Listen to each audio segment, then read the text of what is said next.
Welcome to the Centrepiece, and welcome to Friedel, Kloke and Fido.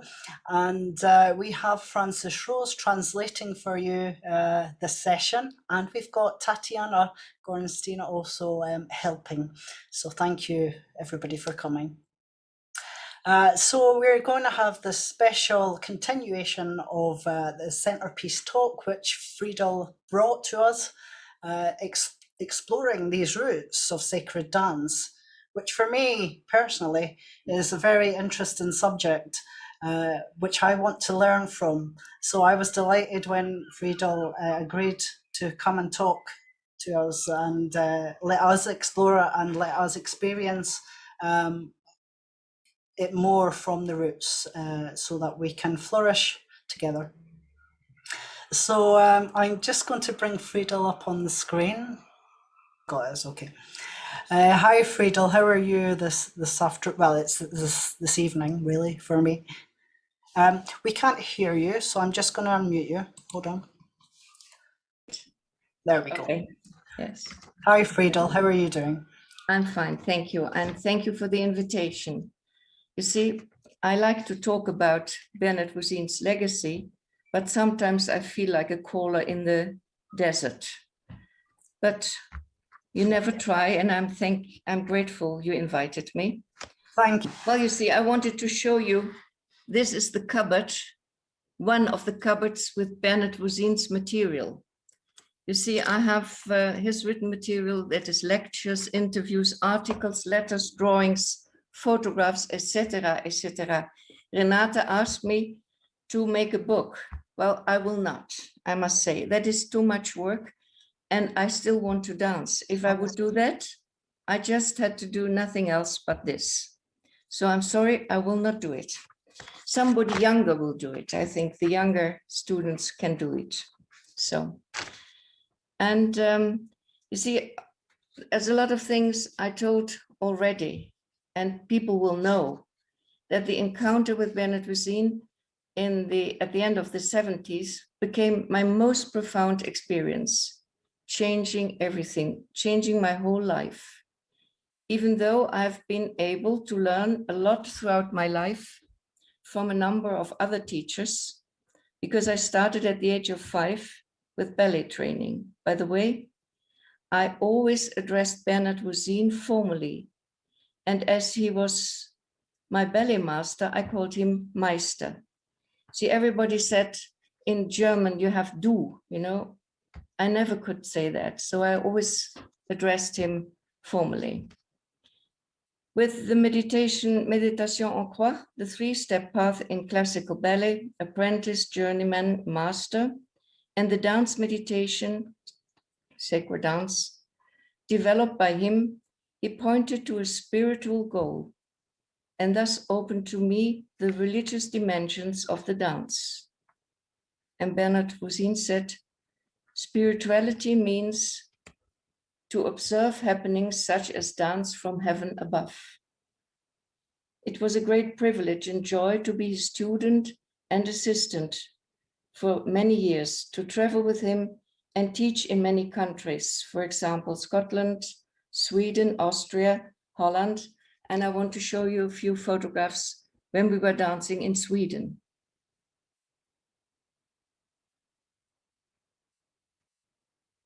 This is a photo montage. He was then 68, and I'm 68 there. So that was not at the same time. But this is Sweden, you see. There we were dancing in Sweden.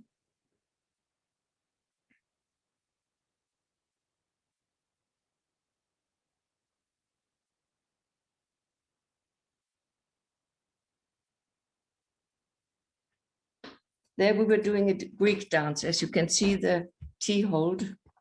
Okay. So Bernard Voisin was able, like no one, to draw his audience into his spell, to enthuse people, for example, also for folklore dances, especially Greek dances he liked, to kindle interest in antiquity and mythology.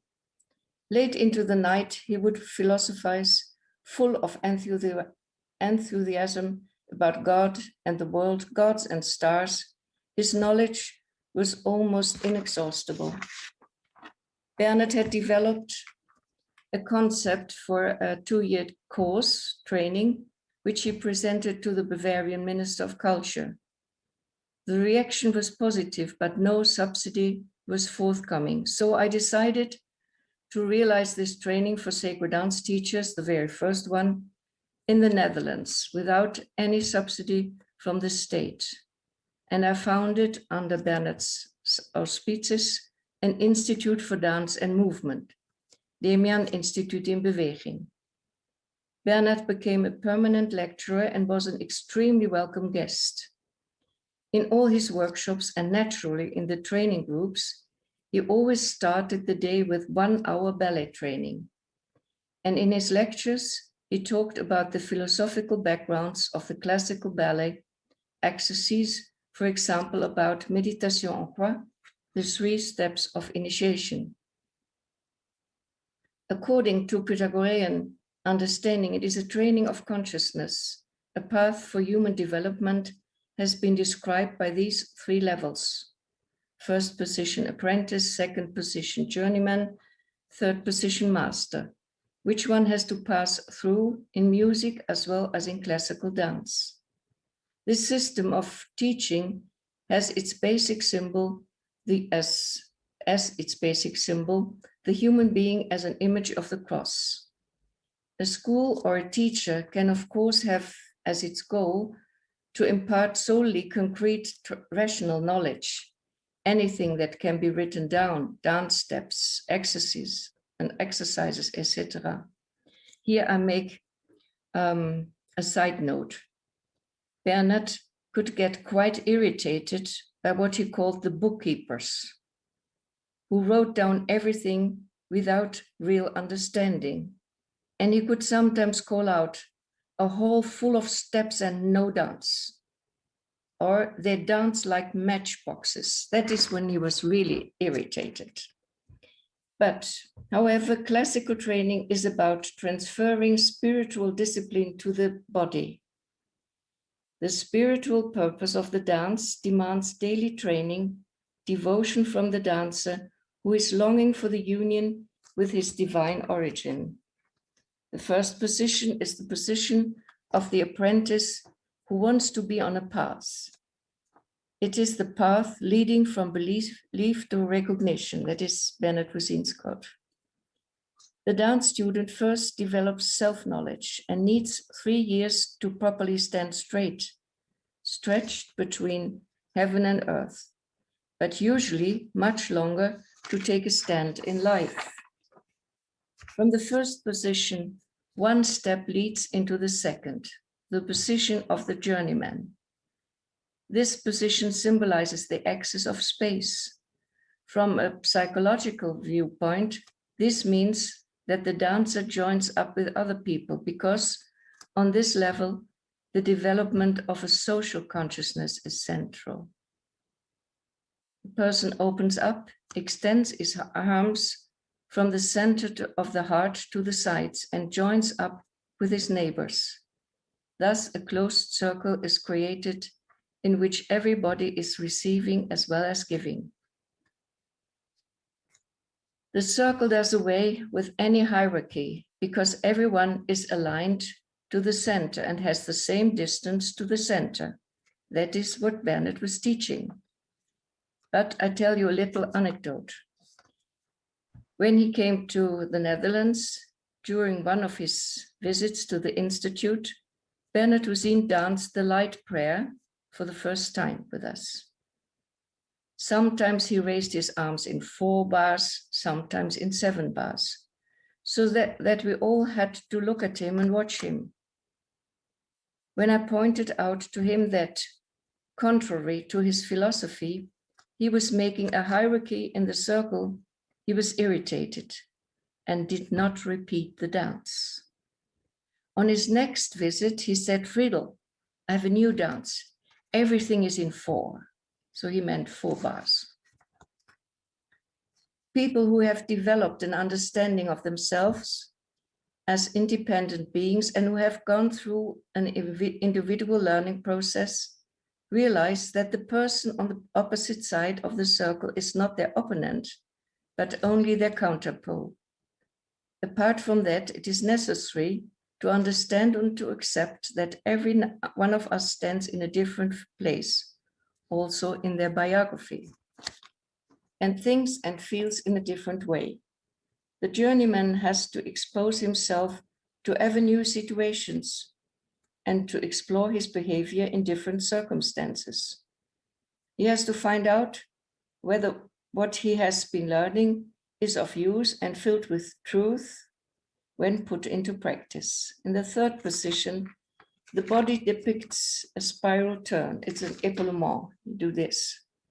The épaulement is the turn of the shoulders against the pelvis. The third step symbolizes the position of the consciousness of the master. He recognizes and accepts the laws of time and space, of being static and dynamic, of rest and motion.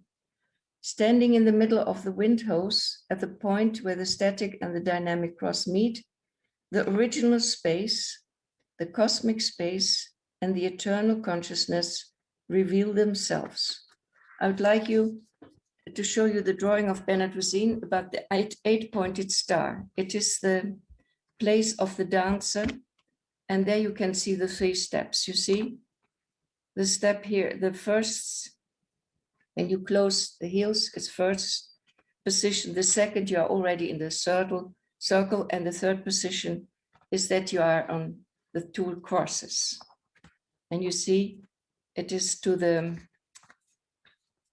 connected with the Venus and Sun, Mars and Saturn, and so. And then I want to show you the next one. These are the 3 positions. And the next one you can see, we start in the 8-pointed star at the bottom, and then first step, it's croisé with 1, and second is dégagé, and here you go around this. It is actually a octagon what we are dancing. It's not an 8-pointed star, it is, but it's an octagon. And there it says how you have to do it. Okay. So, on this path, it is possible to learn, among other things, to feel with the mind, to think with the heart, and to live out of the spirit. Meditation of the dance, sacred dance. I tell you a little story how the name sacred dance came about. Bernard Voisin and Sir George Trevelyan met at a folklore festival in Germany.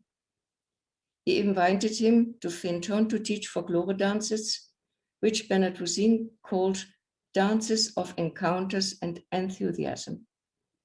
Because his daughter had just published a book with the title Sacred Dance in England, people addressed him as Sacred Dance Master when he arrived in Findhorn.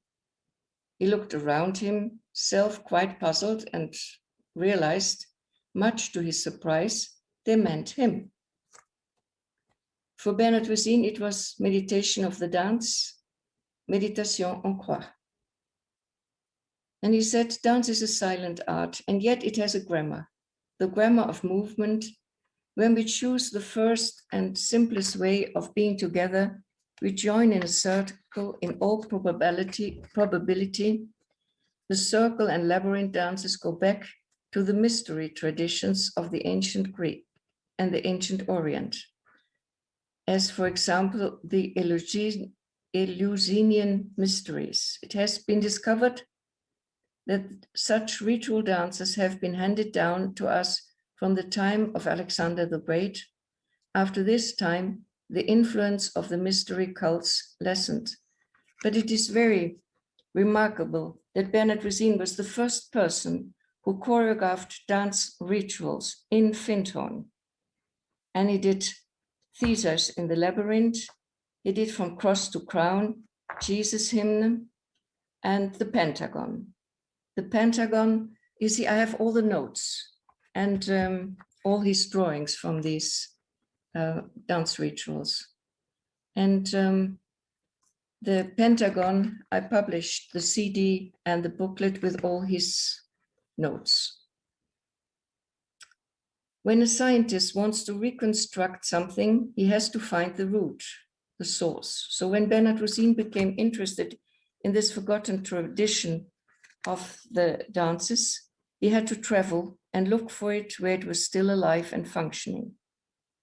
The oldest European dance forms are preserved, but not particularly in Central Europe, where they are no longer in. It is in those countries which are today on the fringe of our political and evolutionary events that you can still find these dances as a living tradition, countries like Greece, the Balkans, etc. When we are concerned with finding our roots, our source, and when we do find it, we enrich our experience. We have to rediscover that it is what it is like to practice these old traditions. And in dancing these old forms, it is as though we are entering another time and are guiding this ancient knowledge into the present movement. The dance tradition is still a very stable tradition, as it is not recorded anywhere.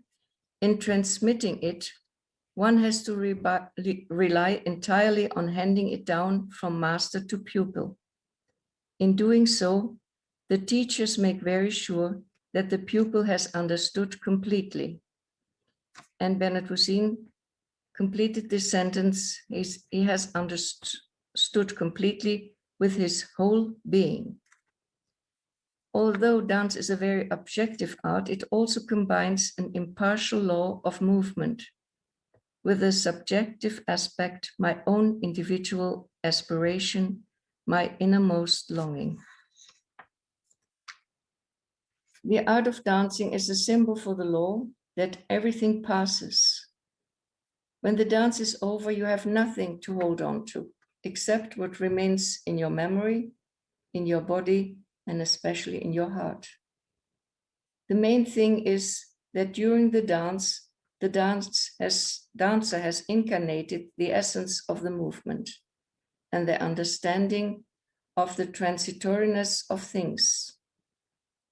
What we are creating through the dance in time and space is just there for the moment. As a medium of teaching, it is unsurpassed in training your consciousness, your awareness of yourself, and your relation to space.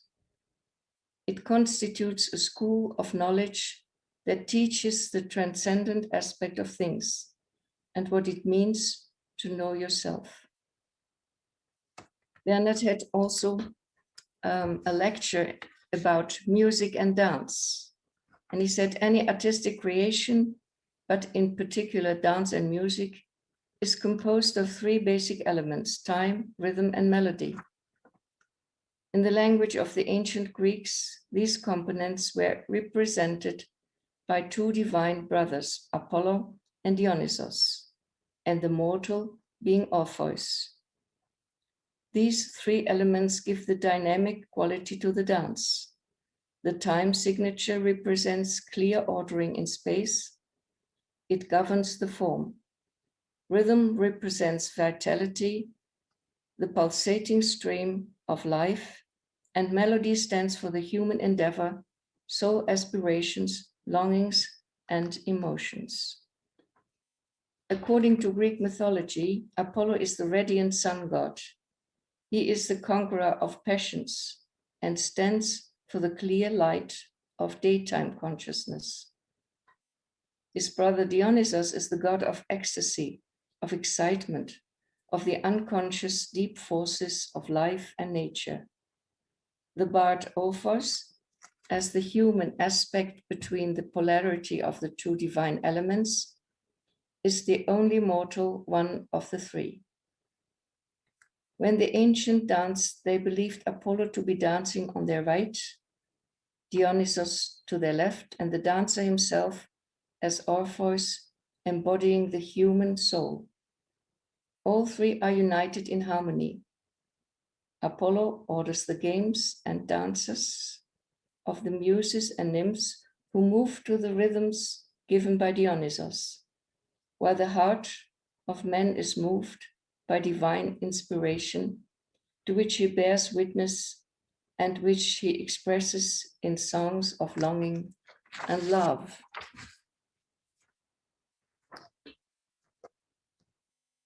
Our time does not allow the muses to function in their true nature. They are swept aside while we sit back and amuse ourselves, no longer creative, nor in touch with these divine messengers. The initiation into pure form and movement through Apollo, and the initiation into the dark rhythmic subterranean impulses through Dionysos, are initiations into two polarities, which yet belong together. You cannot have one without the other. Another subject was, in the trainings, didactics. It was quite strange. Bernard Wazin was talking about didactics, but he didn't like a real system. He had his own system, and he changed it all the time. The term didactics originally means the art of teaching and education, and it must be clarified here what is taught, and for the method, how it is taught.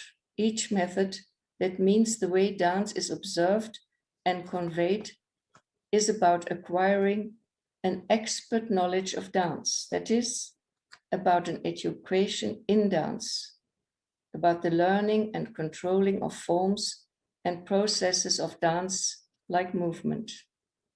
Dance-like movement. It is also about the personality of the learner, about the expansion of a personal expressive ability through the medium of dance. Whatever dance teachers ultimately teach, folklore, Indian temple dance, classical ballet, etc., what matters to the student is how far the teacher can help him to create the unity of body and inner life. And then Bernard Wazin said, many dance instructors only demonstrate steps and sometimes arm movements. But do they convey the sense of the movement, an experience based on the movement of one's own soul, an experience that is eternally linked to one's own being? I would like to show the dance Soul of Your Home. The lyrics are, it's a Swedish song, and the lyrics are deep within my soul. It's actually a couple dance, but we show only the simple version.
As a thoroughly artistic person, Voisin did not only draw and paint on paper.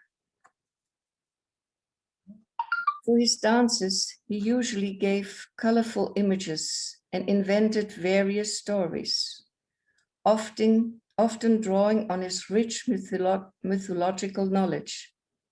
Again and again, he addressed the imagination in his students to improve the expression of their hands and gestures, because the hands and the gestures provide almost unadulterated information.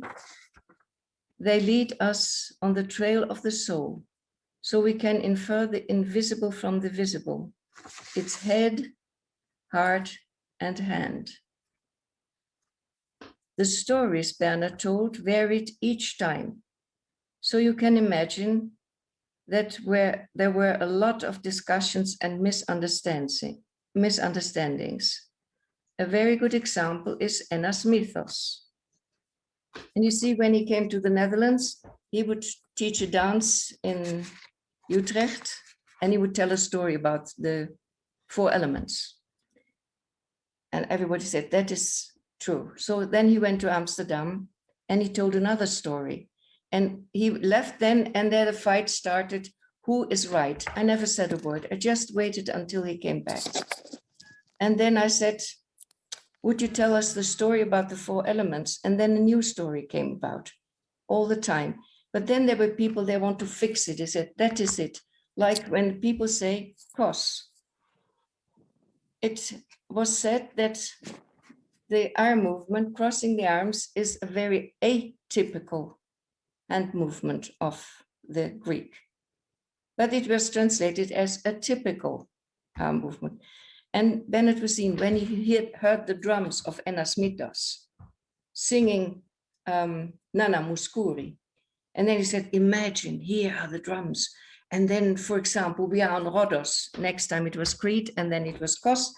And then they all came together and they greeted each other in the name of the cross. And that was our encounter. So it was called encounter dance, whatsoever. So it was always different. And that is the wonderful thing, that it is not fixed. You see, it was life, and he didn't want to repeat himself all the time. So he found out something new. Well, the simple, straightforward instructions of the teacher is the best. However, each teacher can only arrive at this simplicity and clarity when an objective basis exists that subsequently allows the personal range of feelings. Now, a very important sentence of Bernard Voisin: dance is not something foggy, not only feelings. He repeated that quite often. Good pedagogues have the ability to expand the horizon of the student instead of erecting walls, so that he can identify relationships more easily and open doors to a fascinating world. And I give you a little poem of Antoine de Saint-Exupéry. He says, if you want to build a ship, don't drum up the men to gather wood. Prepare tools, give orders, and divide the work. Instead, teach them to yearn for the vast and endless sea. Bernard Voisin possessed this ability. The pedagogical errors, it's a neologism of Bernard Voisin. He was a teacher who inspired to the highest level. And now I want to pick up or take up a topic that has often discussed in Voisin's time. It's knowing is to have, recognizing is to be. Today, this topic is more relevant than ever, I think. Again and again, my dance teachers turned to me just as we did and used to turn to Voisin with a desperate cry for help. What can be done against the expectations and consumer behavior, the greed to collect and to have? Here we felt at the time a serious, urgent word had to be spoken at the top. We were disappointed as often. His answer was we were disappointed, as with the urgent request to Voisin to finally define selection criteria for dance instructors. Here the answer was, oh, you know, we just do it like this. In the end, some get a duck diploma and the others get a swan diploma. But how do the participants without previous knowledge know who is the swan and who is the duck? Well, they will have to read the fairy tale, The Emperor's New Clothes, and learn to distinguish. And I don't want to withhold Voisin's answer to the problem of insatiability. He said, there are these wonderful legends about the Tantalos, who was invited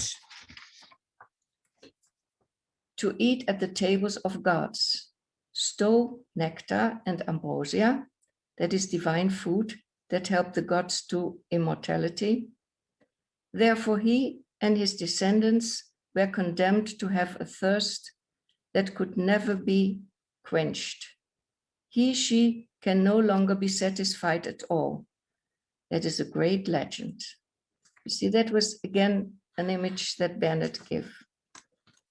Voisin was also aware of how much people suffered because of the loss of unity of spirit, soul, and body, and that there is a dangerous imbalance between reason and conscience.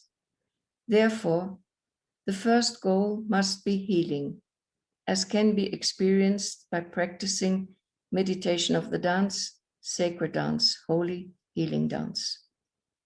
According to Bernard Voisin, healing in this context is a personal endeavor in the sense of development, because the dancer's work is done on his instrument, her own body. It is a work on the basis from within, on the foundation of our self-image as the image of God, according to the esoteric phrase, as above, so below. However, a lot of work and effort is put into getting from learning the first musical skill to reaching the ladder on which souls can climb. During Bernard Voisin's absence, I worked thoroughly on his lectures and performances and prepared myself intensely for each of his visits. That means I compiled a list of questions and discussed with him classical dance, Pythagoras, and the stages of initiation, Hermes Trismegistus, numerology, astrology and astronomy, Freemasonry, the 7 liberal arts, etc., etc. But it wasn't always easy after a long day of work to concentrate late at night, because he got awake at 11 o'clock and I was tired at 9. So that didn't mix very well and match. So I asked him whether I could record our discussions and interviews on tape. What a wealth and riches.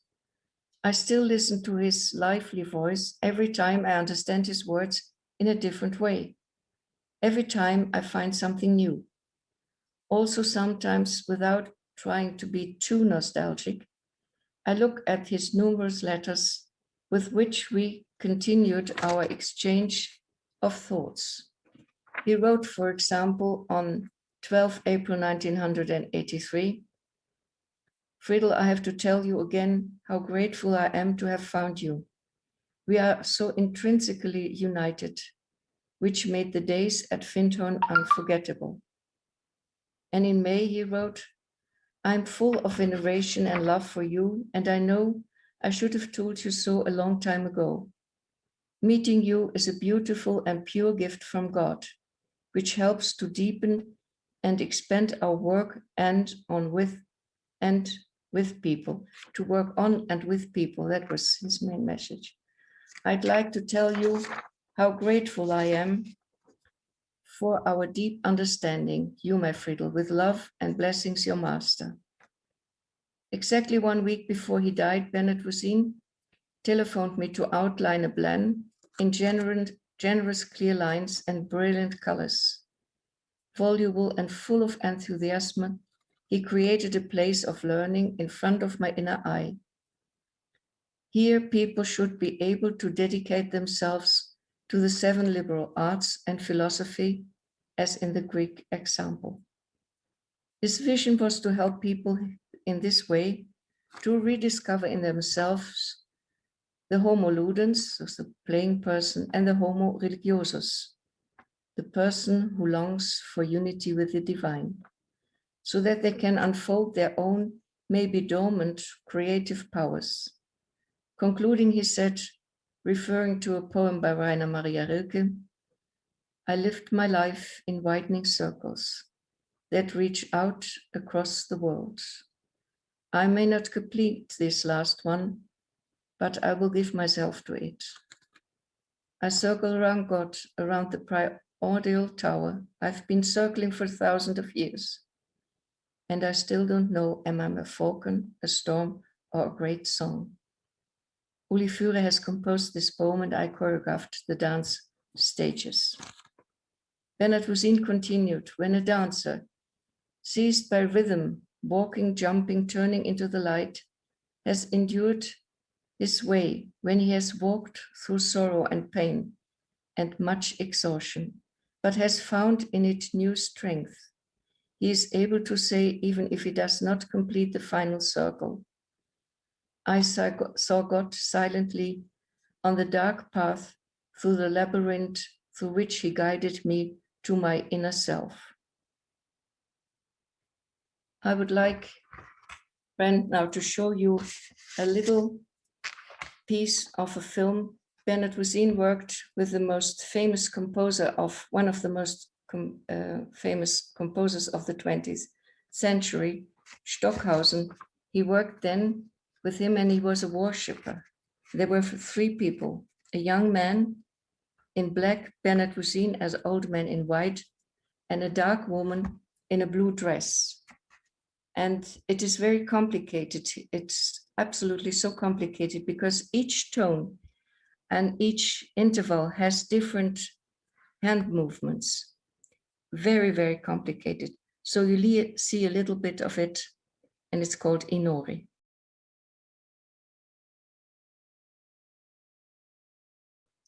Thank you. Thank you, Friedel. That wonderful clip, and to see the man on the stage and see this precise movements is fantastic. I was astounded when I seen him in person on stage to see this clip of him. So thank you for bringing that, and the wonderful stories that you bring with you from the roots.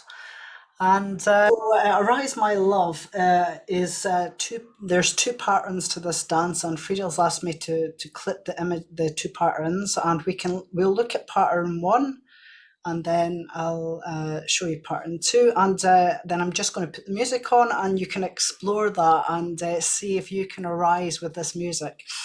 So I'll just share this with you right now.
To your heart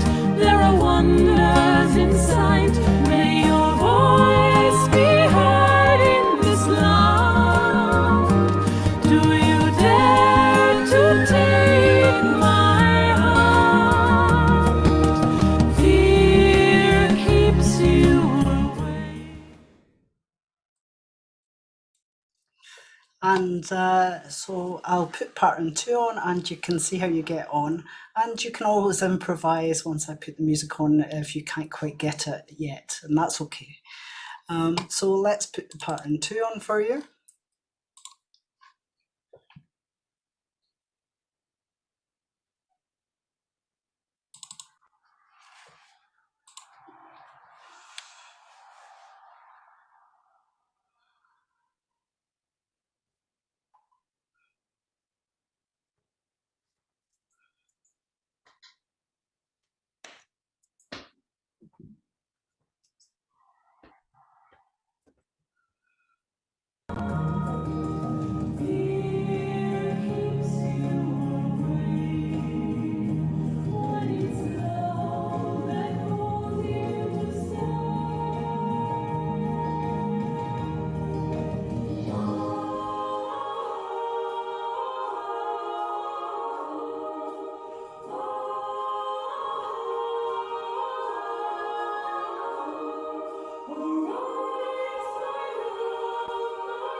And as you can see, Saskia starts going into the centre, and that's the first pattern that comes into play there.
So this wonderful dance, maybe we can revisit it again. I'm still getting used to this dance, but I'd love to teach it one day.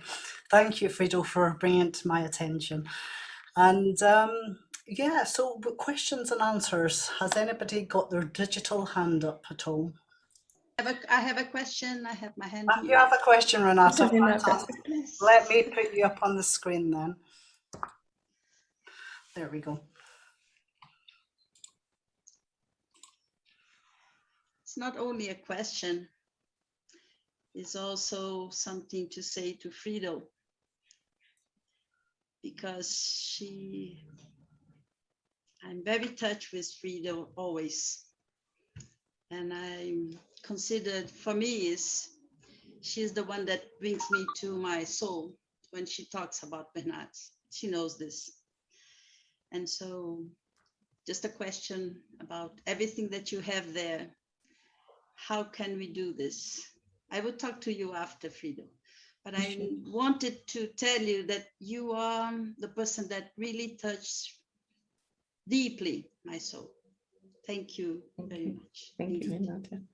I already asked some of my students if they would, you see, when Bernard Racine died, we were not allowed to publish his material, but it's long ago now, we could. And so I asked younger people if they would put it, and so I would like it in that everybody can have access to it, you know. For example, put it in a special place on in the website or somewhere, you know, that it is something where everybody can look and see, because there are so many lectures, so many discussions we had in the Netherlands, and so it's really a pity. I would like everybody to get to see it, to read it, to take it into the heart. We will find a way, Renata. We will. Yes, and thank you for your generosity, Frido. You are always very generous. Thank you very much. I hope so. I like to share. Thank you, Yes, Renata. I know. You do too. Love you. Thank you. Thank you, Renata. That's wonderful. I'll keep you on the screen until I... Number one, folklore. Why talking about folklore? We all know many answers about that. And what I find important in elements I mentioned already, I think it's about 6 weeks ago when we met when I met you all for the first time in the Centrepiece. For me, these traditional dances are so important for our whole movement because of Bernhard made them important for me. There is so much wisdom. There is so much experience in these dances, which makes it for people like us in Germany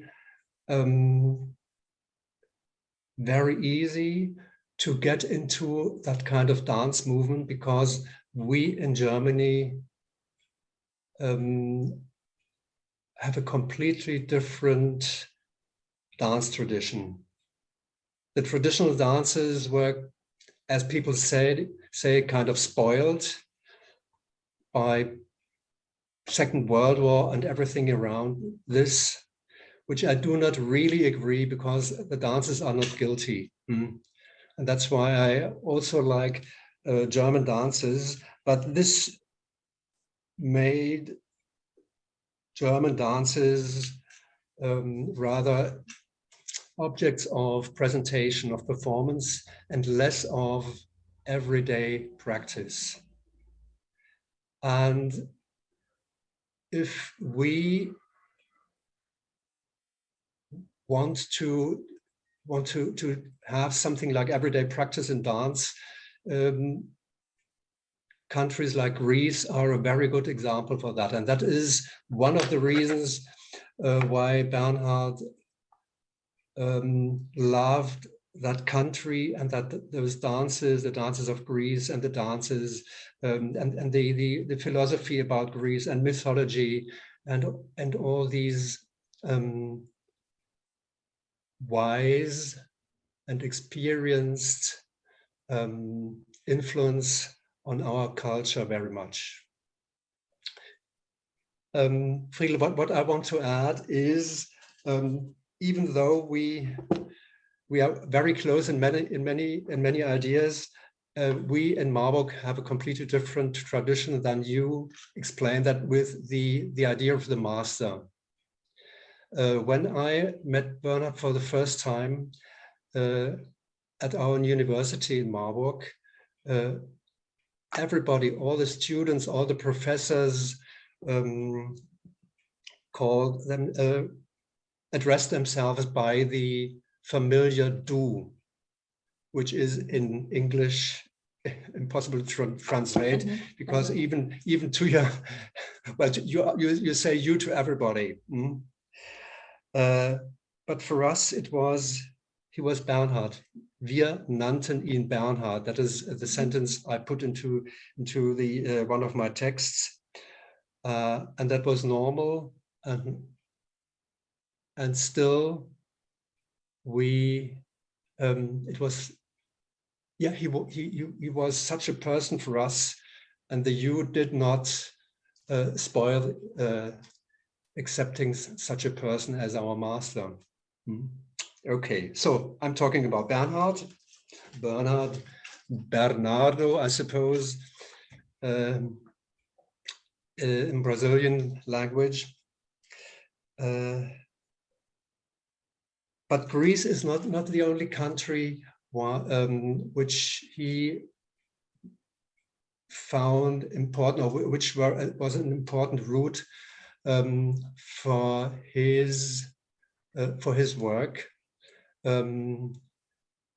It was, of course, also Poland, because the place where he was born today is Poland. At that time, it was, well, Germany, Prussia, but the part of the world which we call the land of the Masurian lakes.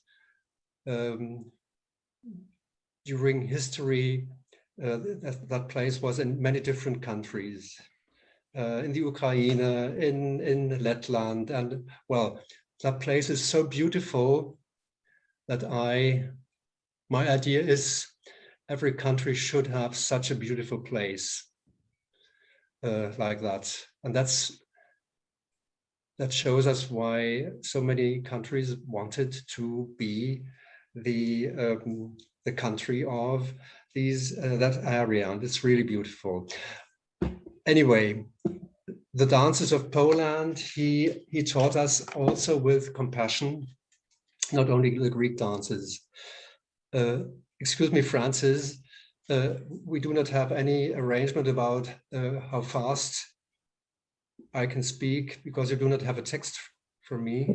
Hey, I'm synthesizing you. You can go. Okay, just bits and pieces in the chat. Yes, okay. That's what's happening, Fido. Thank you. You just. So Poland is an important route for the traditional dances. I loved the three dances, for example, also many others, but also the Kujawiak, the slow dance in 3/4, the Mazurka, and very much, of course, the Oberek. And Friedel, when you were talking about Apollon and Dionysos, I remember these dances, and for me, in a way, if I should take these three dances as a symbol, Kujawiak, very strong order. Yes. Whereas Oberek is a real celebration and a Dionysic celebration. Yes, that is so. He taught it, of course, very precisely with all these elements, but he also encouraged us to find our own expression in this dance. And this we really celebrated in Marburg. We were kind of everybody in fire when we did the Oberek, especially when I was dancing with my dance partner Uli.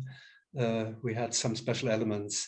So these. I don't. Just could yes. Could you please write the names of those three dances in the chat, because yes, in a second. Yes, of course. There's 51 already in the chat. Well, we could maybe put it in the newsletter after. I could put it in the newsletter if you would like. Excuse me? I can put the names of the dances in the next newsletter for everyone. Okay, yeah. So just to hear that, for you to hear them again, it is Kujawiak, It's a slow one. And the fast Dionysian dance is operatic. It's like if you're going to a pub, I think it's a little later. And in between, kind of the, let's call him in this case, the Orpheus, even, yeah, that is mazurka. That is not slow, that is not fast. And it's, you can see the order, but also in between find variations, or you can, yeah, it's just in between. Okay, these 3 dances. And so that is Poland. And then, of course, another country which was very important is Russia. For some reasons, one is already in ballet. Some of the elements he studied in his when he became a ballet dancer. Of course, there were Russian elements in his course of study, and then he. I must say, I do not know all the sources where he got that wonderful music from. That because when I was talking to Henny Connings, Friedel, of course you know Henny Connings, he was really surprised about the many different pieces of music and dances Bernard knew. That is very special. Yes, I know. So Russian dances. You really could see the Russian rider, he on a horse riding through the country when he danced Katja with us and other dances. And so what I would like to underline, to emphasize is all these dances we had to learn, all these dances Bernhard had to learn, of course, at some time, and all these dances Bernhard taught, but in a way all these dances also were kind of dance masters for Bernhard as well as for us, because as I was saying at the beginning about Greek dances, all these dances are so rich in experience and wisdom. If I look at these people in Greek villages, and I see in their whole body, in their movement, how they dance these dances, so that these dances, for him as well as for us, are real masters, as they bear so many precious things inside. And that was, as I think, also an important source for him, or an important fountain or well, when he did his choreographies. Like the end-pointed start was, we just called the Pachelbel, that was the Pachelbel, or the sun dance, or other dances which we do again and again. They, for me, have the strength of very, very old dances with centuries of generations, like as we know that from Greek dances.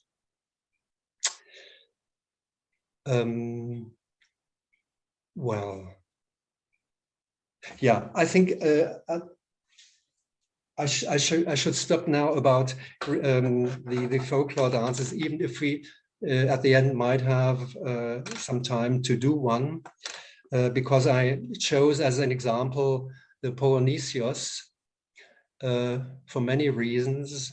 And I will give you one reason why I chose it, simply because what I feel and what I felt at that time when I was dancing with him in 1976, between 1976 and 1986, Polonesios was always a good choice. Whenever we did Polonesios in Marburg or in Austria, in Grafenegg Castle, everybody was happy. And still, when I, in between with people with my groups or just with people I meet in the streets and I dance with them. And for a minute, I do not know, well, which dance shall I start with? No idea. Let's take Polonesios. And it's always good. And it's for me, it's fantastico. This is one reason. And another reason is, first step is done with the left foot. And there were so many discussions about that. Why left? Because when you go into that part of Greece, most people find villagers in the area of Epirus. Epirus is a very small part close to Albania and the Ionian Sea to Italy, the sea to Italy.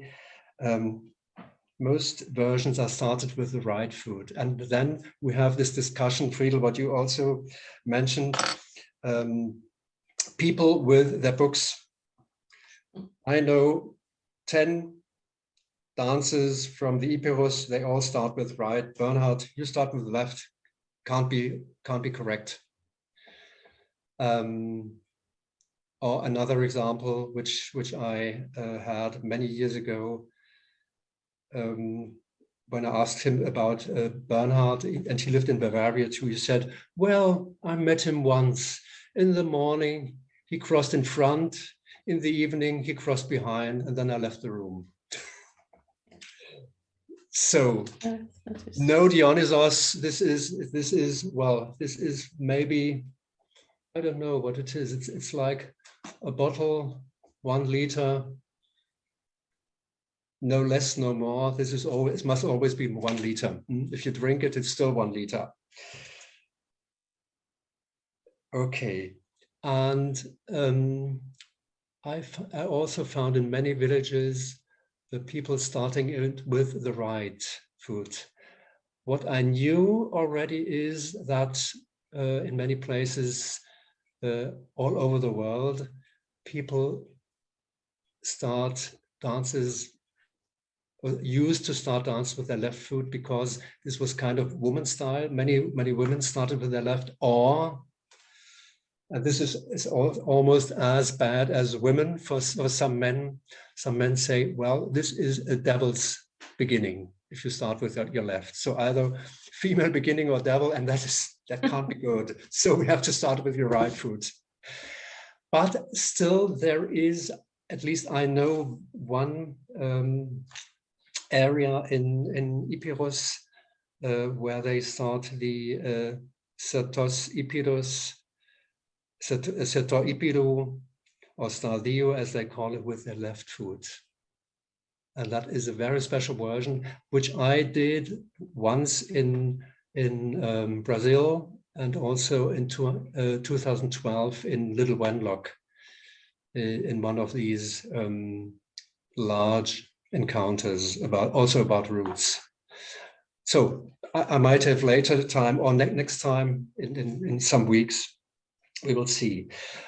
Do I have a minute for Marburg, Brant? You have time to show the pictures and do a dance if you would like, Fido. Would you like to show the pictures? Yes. Yeah. Okay. Yes. Show the pictures of Polonesios. Okay. Where we can see the celebration of that dance. Here we go. This is me at the age of my nose. You can recognize my nose. Hair a little darker. And that is in Grafneck Castles Park. There you can see Bernhard half right. And this is such a picture of rest, such a picture of, well, yeah, it's just dancers' rest.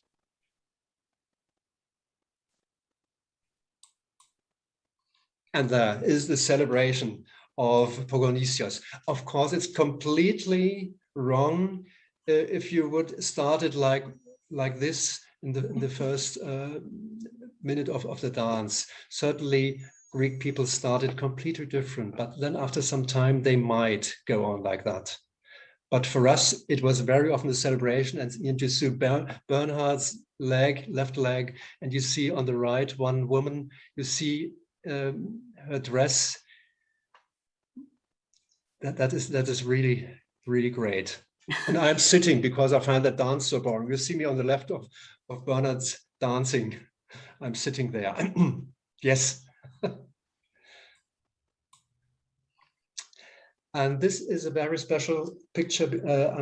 If I have a minute for Marburg, I will tell you a little later. There you see Bernhard in that fantastic seminar room of Marburg University. That was really, well, kind of a very small building, not really a house. It's rather made of wood and after-war construction. And on his right from here, on his left from his position, but for us on his right, there is a Greek student. And in the 60s, there was Kiki Hatsaniotis. She studied at Marburg University special pedagogics. Bernhard was a member of the, not a steady member, but each term he came for 3 long weekends and taught dance.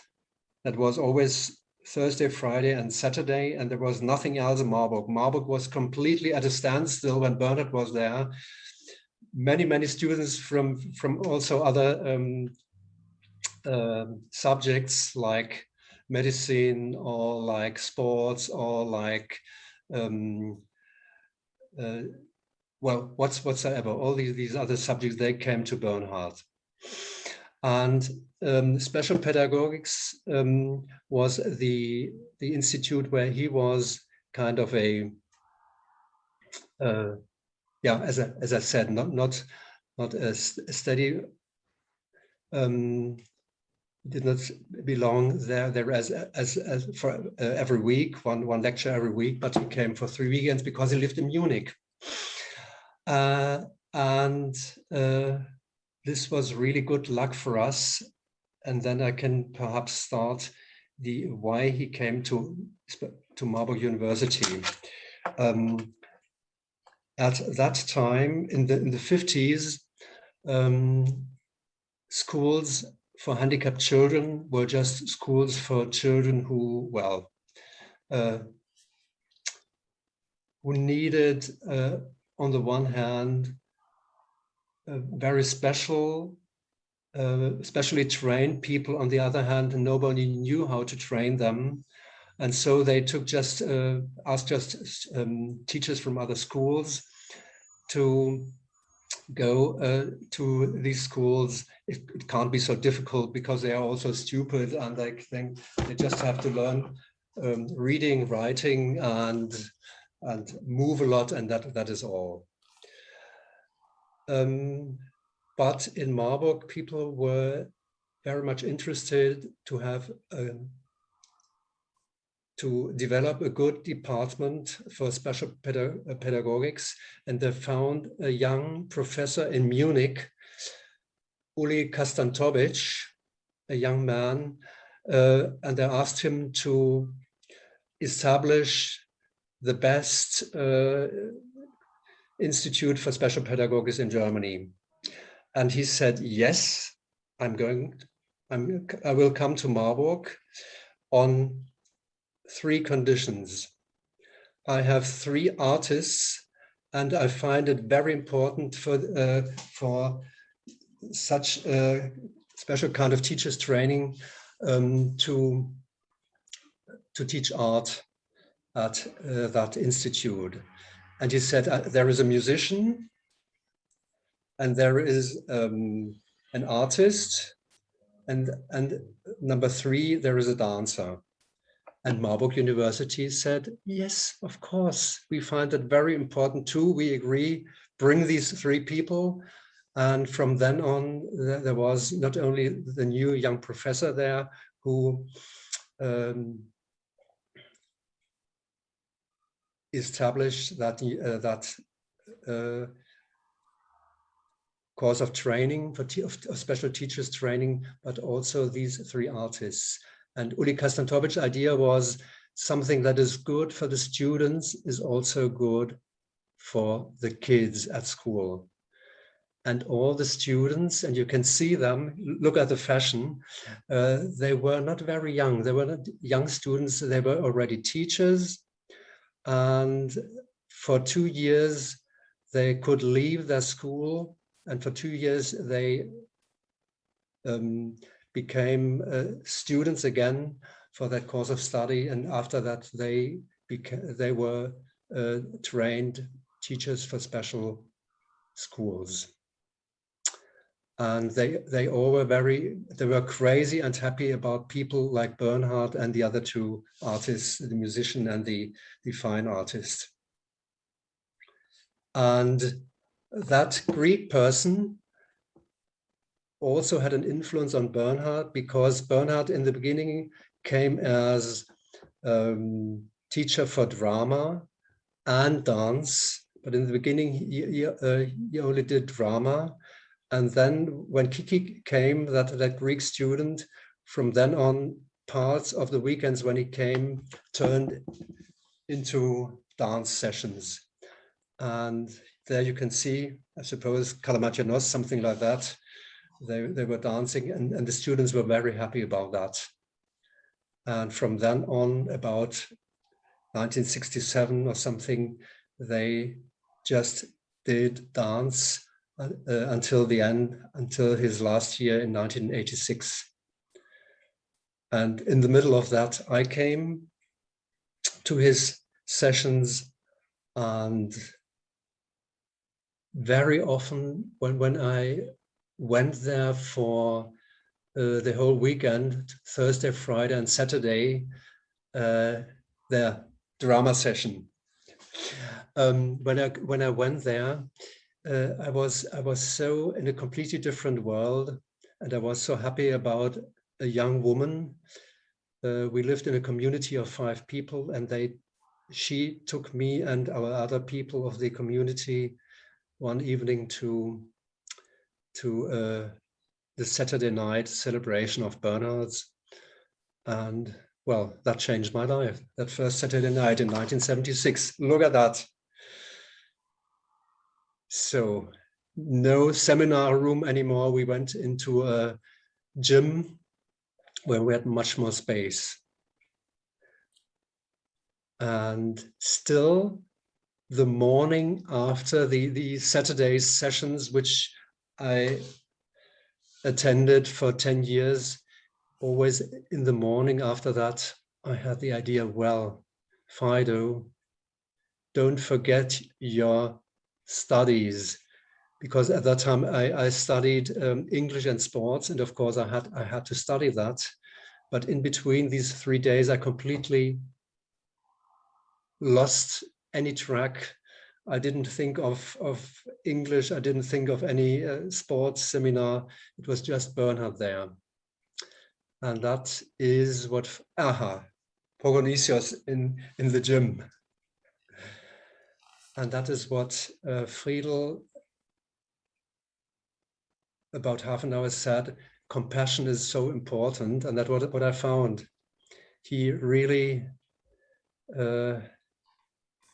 made me feel, well, I experienced what compassion is in many different situations.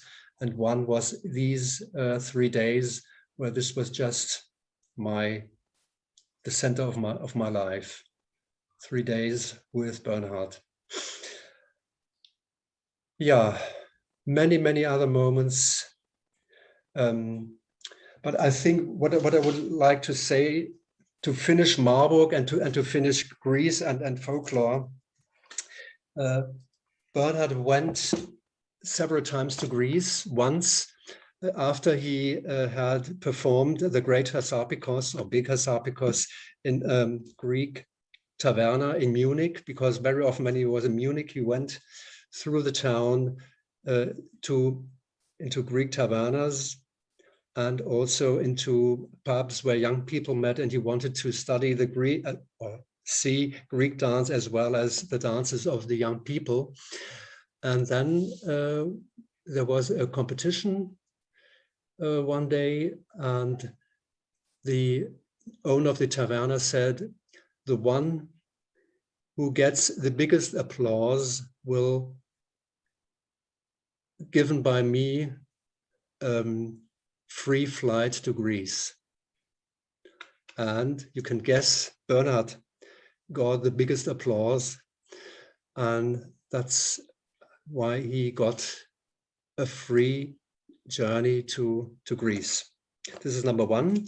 And then with that professor and many students, he every second year went to Greece, to many places in that country. And in one year they went to the island of Crete, and there he and some of the students and some of the other professors of Marburg University wanted to establish a center for arts, a center for in cooperation with German and Greek artists. And they had already a piece of land given by the church, and they had founded an organization. And after some time, because at that time, between 1967 and 1974, junta in Greece governed the country, and they said, no, you will not get permission. So that project was finished at that time. Anyway, the idea was born, and it was not put into practice in Greece, but we in Marburg, after his death, tried to, at least in a very small version, try to establish something like that here from Marburg, and from Marburg into many other parts of Germany, because all the students who, after their final exams, they went into other towns back, because Marburg is a very small town and not very many could get jobs. This was at least one of the elements. Since the 1960s. They all had their tape recordings of music, and they went into their towns, and they taught Bernhard's dances. And I didn't want to leave Marburg. I wanted to stay here because, and that is also a very important point for Bernhard. Bernhard was a person who created, this sounds very serious, he created encounters. He brought people together, and people, we were so happy. We were at first a community, and here in Marburg we are about 20 people left, from some of them already from the 60s. You can perhaps count or guess how old they are, and they still are part of what I say, our dance family, my closest friends, and that's why I didn't want to leave Marburg, and they are still there. So it is, on the one hand, folklore, the traditional dances, on the other hand, his work at Marburg University, where so many more, also very many other important things happened, also with another professor, but this will be told another time. Fido, Yes. we have people asking if we could do Pogonissio. Yeah. Yes. Of course. They would love to dance this, and I think it's Bernhard, is that okay, Brant? Yeah, I think Bernhard's, if everybody is okay to stay for a few minutes more. Bernhard's Pogonisios, yes. We'll let Fido just set up his positioning so he can arrange the camera. Okay, so as I said, we start with females' foot with the left.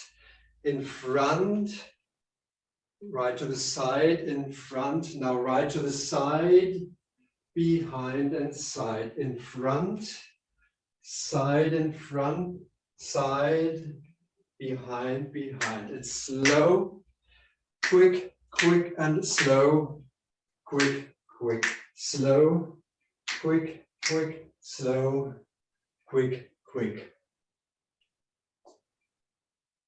It's longo, corto, corto, longo, corto, corto, longo, corto, corto, longo, corto, corto. Fantastic, thank you. Just tell me when you're ready for the music. Okay, yeah, I'm fine. Okay.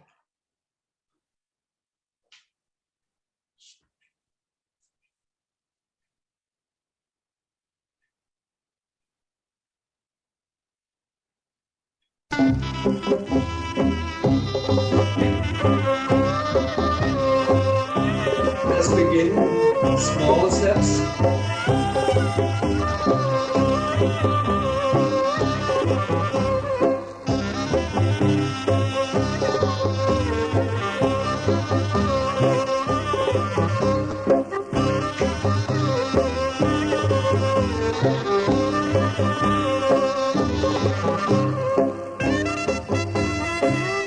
After some time, you can see if you want.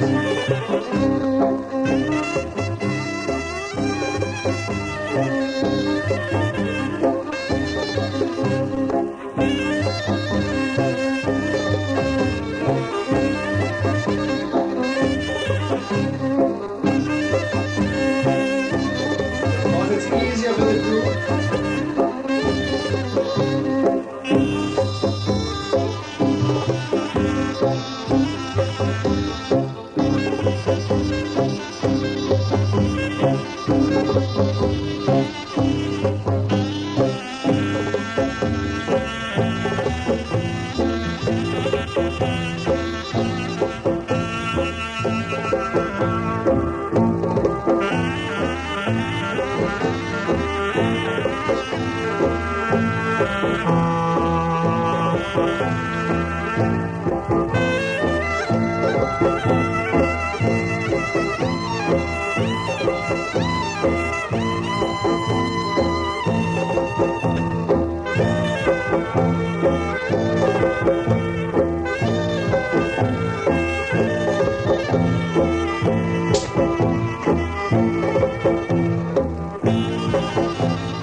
That was fun, Fido. Thank you. I would love to get my leg up as far as that, so maybe I'll have to work on that. Yeah. And this dance is one of the fastest toss dances in Epirus. In Epirus, there are many high mountains. I very often was there on 1,000 or 2,000 meters, and people dance it. They don't call it Pogonicios there. I'll tell you why a little later. They dance it very slowly. We might perhaps have a minute for another piece of music where you can see how slow that is. But this dance is from an area where there is very much flat land. It's very close to Albania, and the town is called Pogonia. And Pogonia is gives that name. It's the dance from that part. And in the flatland, people do it faster. It's in many other places in Greece as well. So on the islands or in the mainland or in Macedonia, whenever you go into on the mountains, people dance more slowly. And sometimes it's even very hard to bear that slow tempo. In the beginning, it's almost impossible, but after some time, I learned to celebrate that slow tempo. Is that, Brant, could you perhaps give the other piece of music? Yeah, sure. Okay. It's the Statria, yeah. The Sotos plus Statria. Very slow.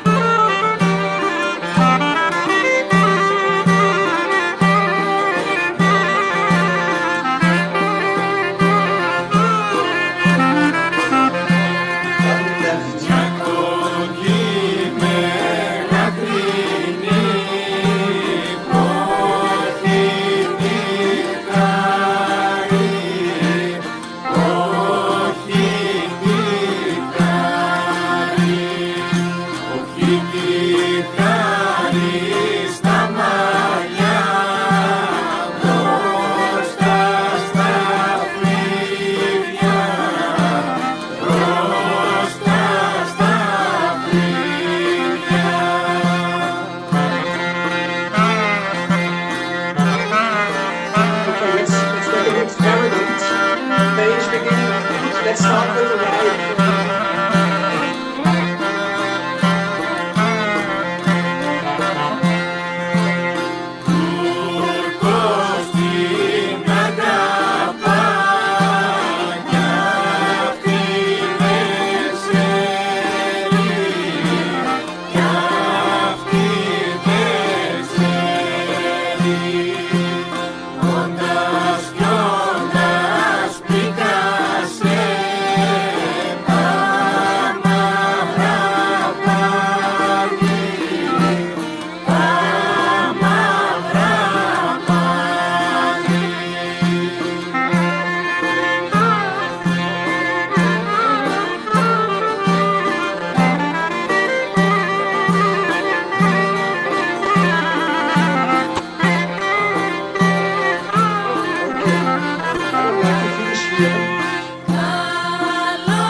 Thank For you. a So special wonderful. reason.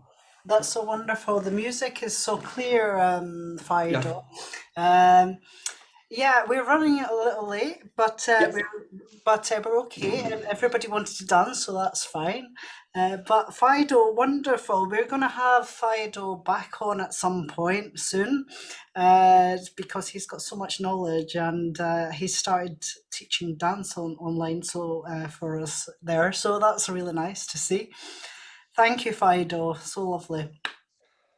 Thank you. I told you already. Thank you for the stage you are presenting for me. Thank you very much.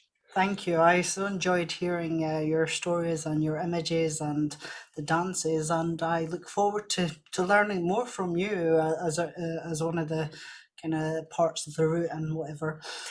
So I'm very excited. So thank you so much. And I'll bring let's bring Friedel on just quickly. Yeah. Just to say thank you, Friedel, for coming. We're so lucky to have you both here and learn some stuff, and I'm sure we'll learn more in the future as we go on. Now that we've got this online platform to do that, I'm so full of gratitude for that as well, because I would never have learned all this stuff. So thank you. So now we'll just tune out together around the centerpiece. I know some people are going like this, but maybe we could do that once we do this. Sorry, Maria's going. Yeah. We'll have a little question. We can ask questions afterwards. We'll just tune out quickly because I know there's some people wanting to go to other things that are already. I want to ask, do you hear me? Yes. Yeah, I want to ask if we could do a Rise My Love one time again. You I want to hope do that? everybody wants that. Ah, is that the case? Okay.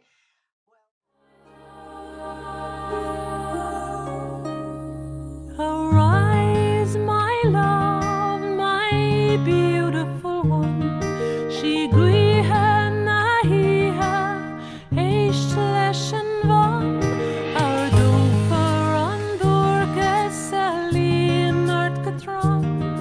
Se glade for the hanum, arm with his heart on. May your voice be heard in this land.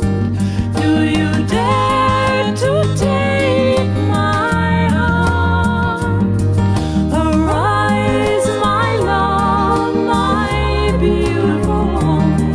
She gryhöna hiha, eish läschen van. For the shadows that haunted your dreams in the night can reveal to